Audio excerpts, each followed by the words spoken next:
Hello everyone, welcome to कहानी अंजलि की जुबानी में आप सभी का फिर से एक बार स्वागत है. तर मंडळी, आज आम्ही चाललो होतो शॉपिंगसाठी आणि त्याचबरोबर आम्हाला नवीन टी व्ही घ्यायचा होता. सो त्याच्या खरेदीसाठी देखील आम्ही निघालो होतो आणि मी, माझी मम्मी, पप्पा आणि माझा भाऊ आम्ही चौघजण निघालो होतो सगळ्या गोष्टी खरेदी करण्यासाठी. आणि मस्तपैकी मजा करत आम्ही निघालो. फर्स्ट आम्हाला टी व्ही घ्यायचा होता, सो आम्ही टी व्ही घेतला फर्स्ट. आणि आमचा टी व्ही कसा वाटतोय मला हे देखील कमेंटमध्ये सांगा. आणि त्याचबरोबर मग थोडी शॉपिंग पण करायची होती आम्हाला, कारण लवकरच आम्ही कुठेतरी बाहेर फिरायला जाणार होतो आणि ते कुठे ते तुम्हाला लवकरच कळेल.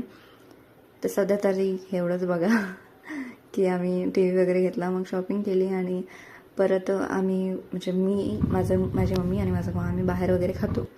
बट माझे पप्पा असं खात नाहीत बाहेर स्टॉलवरती वगैरे, त्यांना आवडत नाही खायला. तर फर्स्ट टाइम ते आमच्यासोबत असं स्टॉलवरती खायला बसले होते आणि मस्तपैकी आम्ही एन्जॉय वगैरे केला. आणि त्याचबरोबर खाऊन झाल्यानंतर आम्ही आईस्क्रीम देखील घेतली. आणि आम्ही घरी येऊन पाहतो तर आमच्या घरी ऑलरेडी टी व्ही घरी आला होता, कारण आम्ही टी व्ही बुक केला आणि शॉपिंगसाठी गेलो. आम्हाला माहीत नव्हतं की म्हणजे आम्ही घरी यायच्या आधी टी व्ही घरी येईन म्हणून.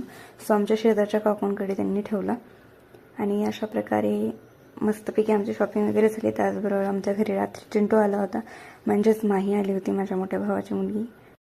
सो मग तिच्यासोबत मस्ती वगैरे केली. मग असा होता आमचा दिवस. त्याचबरोबर आमचा आजचा दिवस तुम्हाला कसा वाटला हे कमेंट करून नक्की सांगा. आणि तुम्हाला अशाच प्रकारे फॅमिली ब्लॉग्स बघायचे असतील तर मला नक्की फॉलो करा. भेटूया उद्याच्या ब्लॉगमध्ये. तोपर्यंत तुमची काळजी घ्या. बाय.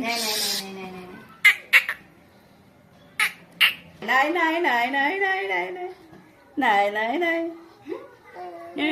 नाही नाही नाही करत, मला बिघडत नाही.